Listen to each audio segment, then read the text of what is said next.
3.5 मुहूर्तांपैकी एक असलेला मुहूर्त म्हणजे गुढीपाडव्याचा सण आहे। या दिवशी दागिने, वस्तू, वाहन, गृह खरेदी करण्यास नागरिक पसंती देतात। या शुभ मुहूर्तावर ठाणेकरांनी यंदा गृह खरेदीला पसंती दिल्याचं दिसून आलं। ठाणे शहरातील 1000हून अधिक नागरिकांनी गुढीपाडव्याच्या दिवशी नवीन घरांचा ताबा घेतला, तर 500हून अधिक घरांची विक्री झाल्याची माहिती क्रीडा एमसीएचच्या वतीनं देण्यात आली आहे। हिंदू दिनदर्शिकेनुसार वर्षभरात 3.5 शुभ मुहूर्त असतात। गुढीपाडवा, अक्षय तृतीया, दसरा आणि दिवाळीचा पाडवा हे 3.5 मुहूर्त आहेत। या दिवशी मौल्यवान वस्तूंची खरेदी करणं म्हणजे शुभ मानलं जातं। विशेष करून या दिवशी अनेक जण दागिने, गृह आणि वाहन खरेदी करण्यास प्राधान्य देताना दिसून येतात। यंदाही गुढीपाडव्यानिमित्त ठाणे शहरातील सराफांच्या दुकानात तसंच वाहनांच्या दुकानात ग्राहकांची खरेदीसाठी सकाळपासूनच गर्दी दिसून आली। तर या शुभ मुहूर्ताला गृह खरेदीस देखील नागरिकांनी सर्वाधिक पसंती दिल्याचं दिसून आलं। क्रीडा एमसीएचच्या संस्थेकडून आलेल्या अहवालानुसार गुढीपाडव्याच्या शुभ मुहूर्तावर 1000हून अधिक कुटुंबियांनी त्यांच्या हक्कांच्या घरांचा ताबा घेतला, तर क्रीडा एमसीएचच्या ठाणे सदस्यांच्या मार्फत 500हून अधिक घरांची विक्री केल्याची माहिती क्रीडा एमसीएचचे ठाणेचे अध्यक्ष जितेंद्र मेहता यांनी दिली आहे। घोडबंदर, पोखरण 2 आणि ठाणे शहरातील गृह प्रकल्पांमधील ही घरं असल्याचंही त्यांनी सांगितलं। ठाणेकरांना गारेगार प्रवास करता यावा यासाठी ठाणे परिवहन सेवेमार्फत पावलं उचलण्यात येत आहेत। त्यानुसार परिवहनच्या ताफ्यात सुरुवातीला 123 इलेक्ट्रिक बस दाखल झाल्या। आता आणखी 160 इलेक्ट्रिक एसी बस परिवहनच्या ताफ्यात दाखल होणार आहेत। या बसच्या देखभालीसाठी 12 वर्ष तत्वावर ठेकेदार नेमला जाणार आहे। त्या संदर्भातील निविदा परिवहनानं नुकतीच प्रसिद्ध केली आहे।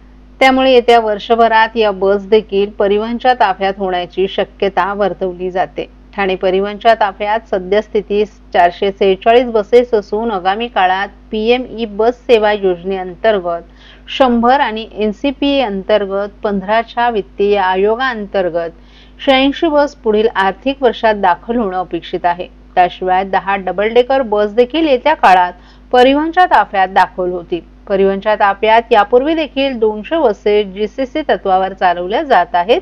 त्याला चांगला प्रतिसाद मिळाल्याचं दिसून आले। त्यानंतर आता एनसीएपी अंतर्गत 15व्या वित्त आयोगाअंतर्गत 160 बस घेण्याचा निर्णय घेण्यात आलाय। जीसीसी तत्वावर 12 वर्ष कालावधीसाठी या बसेस घेतल्या जाणार आहेत। यासाठी परिवहनने आता निविदा प्रसिद्ध केली आहे। त्यात 9 मीटर 80 आणि 12 मीटरच्या 80 अशा प्रकारे 160 बसचा समावेश असल्याचं परिवहनने स्पष्ट केले।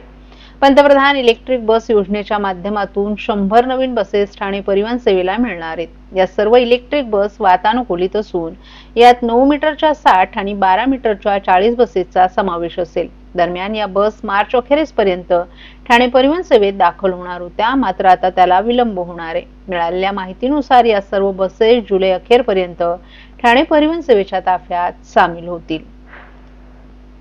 महाराष्ट्रातील भगिनींना आधार देणारी राज्य शासनाची मुख्यमंत्री माझी लाडकी बहीण योजना। या योजनेअंतर्गत अल्प उत्पन्न गटातील 21 ते 65 वयोगटाच्या भगिनींना मिळणार दरमहा 1500 रुपयांची मदत। अर्ज करण्यासाठी 31 ऑगस्ट 2024 पर्यंत मुदतवाढ। कुटुंबाचं वार्षिक उत्पन्न 2.5 लाख रुपयांपेक्षा कमी असलेल्या महिला पात्र। कुटुंबाकडे पिवळं किंवा केशरी रेशन कार्ड असल्यास उत्पन्नाचा दाखला आवश्यक नाही। पांढरं रेशन कार्ड असेल किंवा रेशन कार्ड नसेल तर कुटुंबाचं वार्षिक उत्पन्न 2.5 लाखांपेक्षा कमी असल्याचा दाखला आवश्यक। योजनेसाठीचा ऑनलाईन अर्ज नारी शक्ती दूत ॲप वरून किंवा पोर्टलवर भरता येईल। ज्या भगिनींना ऑनलाईन अर्ज भरता येत नसेल त्यांच्यासाठी अंगणवाडी, ग्रामपंचायत, वॉर्ड ऑफिस, सेतू सुविधा केंद्रामध्ये किंवा आशाताई बचत गटाच्या सीआरपी यांची मदत उपलब्ध। आता आपल्याला अभिमानाने म्हणता येईल, सुखी आणि सुरक्षित आहे माझी लाडकी बहीण।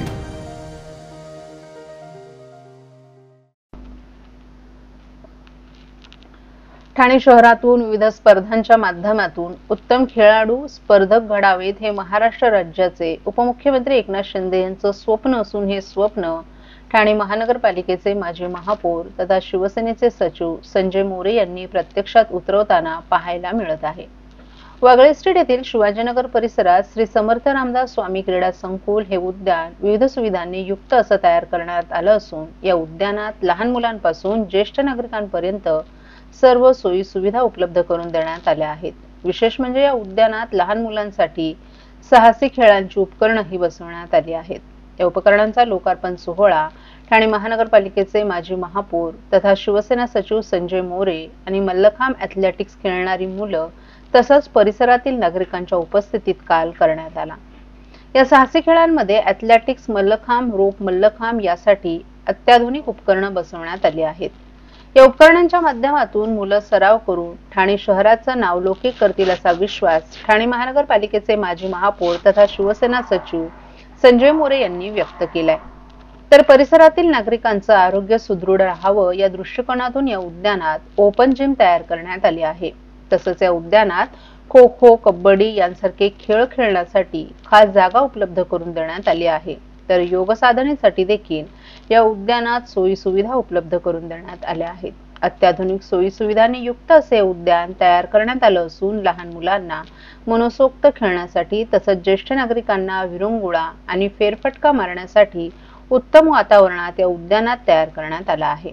हे उद्यान तयार करण्यासाठी आणि साहसी खेळांची उपकरणं आणि उद्यानातील सर्व सोयी सुविधांसाठी उपमुख्यमंत्री एकनाथ शिंदे यांनी भरघोस निधी दिला होता। या निधीच्या माध्यमातून हे उद्यान सर्व सोयी सुविधांनी युक्त असं तयार करण्यात आलं आहे। तर या उद्यानात तयार करण्यात आलेल्या विविध साहसी उपकरणांच्या माध्यमातून उत्तम खेळाडू तयार होतील असा मानस ठाणे महानगरपालिकेचे माजी महापौर तथा शिवसेनेचे सचिव संजय मोरे यांनी व्यक्त केलाय।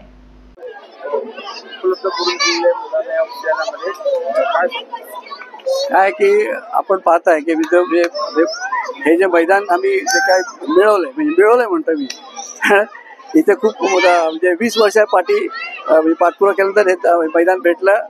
भेटून नुसतं नाही, त्याच्या सगळ्या गोष्टी ज्या काही लागणार आहेत इथे ज्या म्हणजे सध्या पब्लिक पण हेल्थ कॉन्शियस झालेलं आहे। तर नुसतंच म्हणजे वयस्कर किंवा ज्येष्ठ मंडळी नाही तर लहान मुलांना पण पुढे हेल्थ कॉन्शियस तयार व्हावा म्हणून त्यांना आणि त्याच्यात जरासं साहस तयार व्हावं या दृष्टिकोनातून यापूर्वी आम्ही या ठिकाणी रनिंग ट्रॅक, जॉगिंग ट्रॅक, परत जे म्हणजे मल्टीपर्पज म्हणजे मैदान म्हणजे ते कबड्डी, खो खो, फुटबॉल खेळता अशी व्यवस्था केलेली आहे।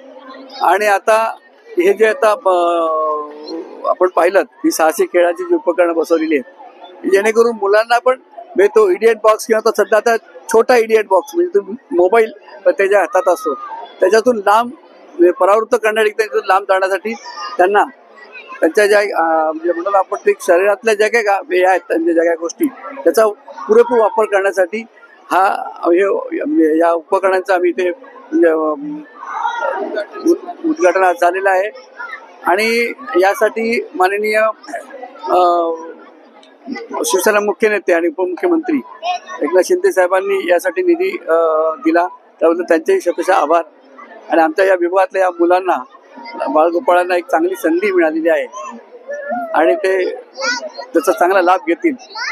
आता लगेच आता सुट्टी आता काही शाळा परीक्षा संपलेल्या आहेत त्यामुळे आता दिसतंय आपल्याला की एकत्रित कसं बाळगोपाळ या ठिकाणी आलेले आहेत त्यामुळे त्याचा आम्हाला समाधान आहे की आम्ही जे काही विचार करत होतो त्याचा म्हणजे जे उद्देश आहे तो त्याचा फलित झाला असं आपल्याला वाटतं। परिसरातील नागरिकांच्या आरोग्याच्या दृष्टिकोनातून ओपन जिम पण बसवलेली आहे। हो नाही ओपन जिम होतीच फक्त त्याच्यात जी काही उपकरणाची दादृश झाली म्हणून नवीन उपकरणं बसवलेली आहे। ठाण्यातील नौपाडा ताराबाग सोसायटी स्वामी समर्थ भक्त विद्याधर वैशंपायन यांच्या माध्यमातून उभारण्यात आलेल्या स्वामी समर्थ मंदिरात पहिला वहिला श्री स्वामी समर्थ महाराज यांचा प्रकट दिन मोठ्या उत्साहात पार पडला। प्रकट दिनाचं औचित्य साधून श्री अक्कलकोट निवासी श्री स्वामी समर्थ महाराज यांच्या पदस्पर्शानं पावन झालेल्या चिन्मय पादुकांचं पूजन आणि दर्शन सोहळा आज आयोजित करण्यात आला होता।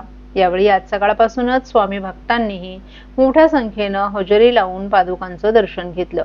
या सोहळ्यात स्वामी समर्थ महाराज स्वतःहून आशीर्वाद देण्यासाठी आले असल्याचा भास होत असल्याची प्रतिक्रिया समस्त भाविकांनी बोलताना व्यक्त केली। श्री स्वामी समर्थ भक्त मंडळ ठाणे आणि आरशा विद्याविलास फाउंडेशन ठाणे या मठाचे मठाधीश पूज्य श्री गुहात्मानंद सरस्वती महाराज यांच्या उपस्थितीमध्ये श्री स्वामी समर्थ महाराजांच्या पदस्पर्शानं पावन झालेल्या चिन्मय पादुकांचं पूजन आणि दर्शनाचं आयोजन करण्यात आलं असल्याची माहिती निमंत्रक विद्याधर वैशंपायन यांनी दिली आहे। नौपाड्यातील ताराबाग सोसायटी मंदिर उभारण्यात आलं नाही तर तेथे भक्त मंडळाची ही स्थापना करण्यात आली आहे। या मंडळाच्या माध्यमातून पुढे या मंदिराचं काम केलं जाणार असल्याचं बाळा खोपकर यांनी सांगितलं। तर पहिल्या सोहळ्याच्या निमित्तानं श्री स्वामी समर्थ महाराज यांच्या पादुका पूजन आणि दर्शनाने या मंदिरात स्वामींचा वास प्रत्यक्षात भासत होता, असंही भाविकांनी बोलताना सांगितलं. आज स्वामी समर्थ महाराजांचा प्रकट दिन. ठाण्यामध्ये आपले परमभक्त स्वामी समर्थांचे भक्त विद्याधर वैशंपायन यांच्या कृपेने, यांच्या वतीने ताराबाग नौपाडा पोलीस स्टेशनच्या पाठीमागे एक बिल्डिंग जी ताराबाग नावाची आहे, तिथे त्यांनी आपलं स्वामींची मूर्ती असावी, तिथे आपलं भक्तिभावाने लोक यावी या उद्देशाने केवळ त्यांनी इथे मूर्तीची स्थापना केली.